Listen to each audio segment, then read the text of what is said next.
Thank you so much for joining me today. I really appreciate it. My name is Jeff Jones. This is Truth Be Told. This is the third message in our Advent series of 2021. Let's talk about God's perfect gift of faith, shall we?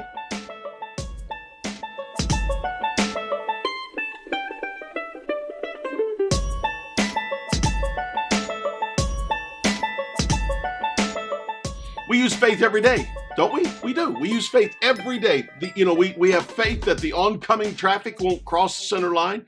We have faith that the server or the cooks won't mess with our food at the restaurant, and we have faith that they're going to honor their pledge of making everything right. We have faith that the company we work for is going to have the money to pay us when it's payday. Faith isn't a feeling. Faith is an action. It's something we do. Faith is an action on our part. Faith is a fact. A lot of people say, well, faith isn't a fact. Faith is a fact. But what's most important is not whether or not faith is a fact, but it's where we put our faith. Where are you putting your faith? Where are you pointing your faith? We saw last week that the point of Christmas is about God's grace. It is God's undeserved grace on our part. It's His offer to redeem us. And how without this grace, we will forever remain separated from God. We will never get connected back to God. We will never have freedom from our sin. We will never know God the way He wants us to know Him. We can't get to God on our own, so He breaks through time and space and He clears the way for us to get back to Him. Merry Christmas.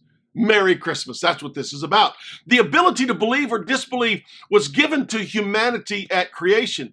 Until Adam and Eve disbelieved and then disobeyed God, they knew nothing but the goodness of God. Nothing. That was all they knew. They just believed what they knew, and what they knew was perfection. Perfection in every way that we literally cannot comprehend. They were sinless. They were faultless. They were flawless. They lived a perfect life in a perfect garden with a perfect God. There was nothing for which them to compare that wasn't perfect.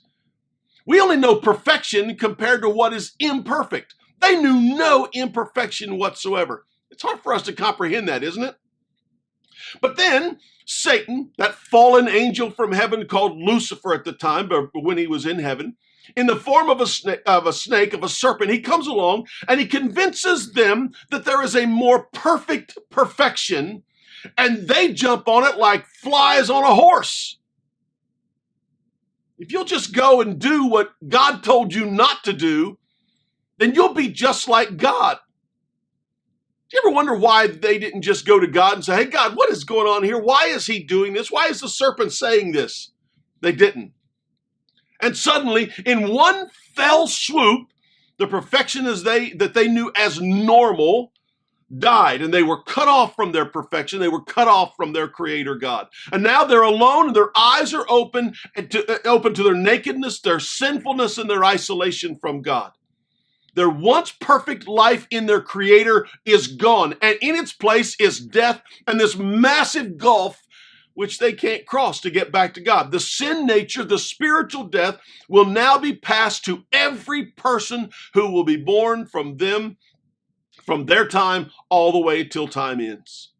Adam and Eve chose to believe that their perfection in God was not enough for them.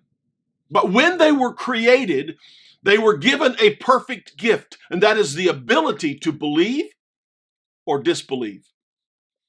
And generation after generation has been hearing the voice of God or seeing the hand of God, and has been faced with the choice of whether or not to believe God. Joseph went from believing about God to having faith in God by not divorcing Mary after finding out she was pregnant. God had spoken to him and said, hey, don't divorce Mary. I did this. I'm in this. That child in Mary's womb is mine. It's not your responsibility except to raise the child. And so he went from believing about God to having faith in God. The shepherds went from believing about God to showing faith in God when they started physically walking to the manger after that angelic choir scared the hooey out of them in the middle of the night. The wise men, they went from believing about God to showing faith in God by following the star, by traveling somewhere between 400 and 700 miles one way to see this king that they had read about. They didn't even know that he existed, but they believed that he did. Faith doesn't prove the existence of God, but it allows us to stand in his presence anyway. Faith can't be verified by my five senses. I can't taste, touch, see, hear, or feel my faith, but I know that it's real. Faith can't be shown up on a DNA test, but the evidence in my life is always visible. What does faith in God look like? This is a perfect gift given to us by God. Well, what does faith look like? First of all, it's a 7-lane highway, 7-lane expressway back to God. Ephesians 2:8-9. We read this last time. For by grace are you saved through faith. That's the highway. That's the expressway. John 14:6. Jesus told them, I am the way, the truth, and the life. Nobody gets to come to the Father except through me, through faith in me. Adam and Eve lost the connection to God, but through the death and resurrection of Jesus Christ, we get it back again. It's not by our works. It's not by our goodness. It's not by our money. Doesn't matter how much money you've got or how little money you've got. Because if this were the case, Adam and Eve, they could have worked hard and gotten back into the good graces of God and saved the human kingdom. But they couldn't. God is only impressed by our faith in Jesus Christ. Our faith is not only our expressway back to God, it's our protection. Faith is our protection as followers of Christ. While the Apostle Paul was in chains and awaiting trial because he had faith in Jesus Christ, he noticed the guards and the armor that the guards had on as it compared to a believer. Ephesians 6:16. In addition to all this what? Other pieces of armor. Take up the shield of faith with which you can extinguish all the flaming arrows of the evil one. You know, as a kid, growing up, we lived in a neighborhood that had a lot of walnut trees. And from time to time, we'd divide up into teams and we'd have walnut fights and we would use garbage can lids as our shields. Think snowball fight with walnuts. Hence the need for shields. You did not want a walnut getting past your shield. Right, Steve? Right. Listen, your faith will be tested. You will be tested through suffering.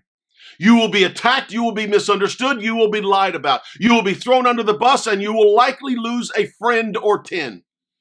But your faith isn't in faith. It's in the one who, by grace, gave you this faith. That's who your faith is in. It is in Jesus Christ. It is not in the faith itself.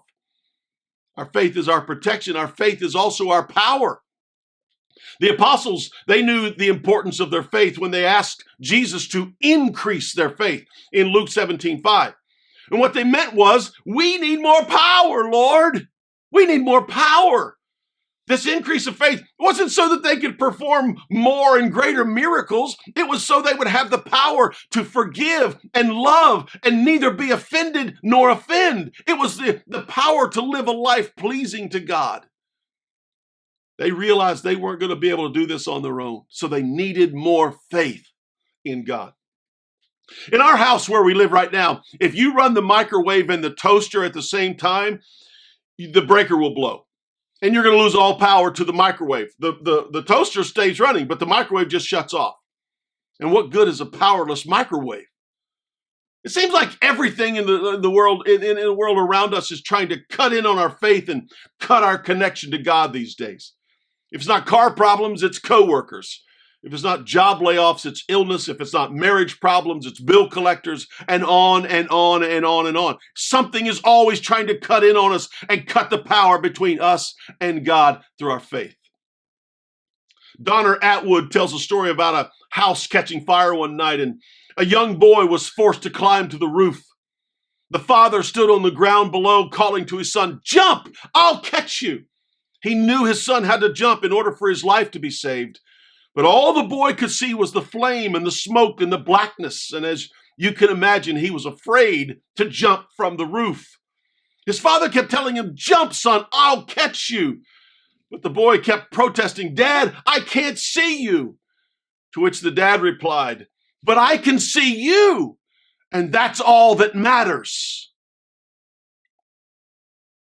Your faith in God will pull you up and through when circumstances and Satan are trying to keep you down and take you out. Your faith in God is the way through when the road seems impassable. Your faith in God doesn't necessarily take the sting out of life, but it trusts in the one who takes out the stinger. Martin Luther said, God, our Father, has made all things depend on faith, so that whatever faith will have, so whoever has faith will have everything, and whoever does not have faith will have nothing. George Mueller, that great man of faith, says, faith does not operate in the realm of the possible. There is no glory for God in that which is humanly possible. Faith begins where man's power ends. Faith, it's a perfect gift that connects us to a perfect God, the perfect gift giver. This perfect gift of faith is our way back to God through Jesus Christ. This perfect gift of faith is our protection from the evil one. It's our power source to overcome. Your ability to believe in God through Jesus Christ was given to you by God before time began. It was in the plan. Where you put your faith, or where you put your belief, is called faith. What a perfect gift. What a perfect gift. If God is for you, who can be against you and succeed? I think that's a perfect gift. Thank you for watching. I hope you're well. Have a great weekend.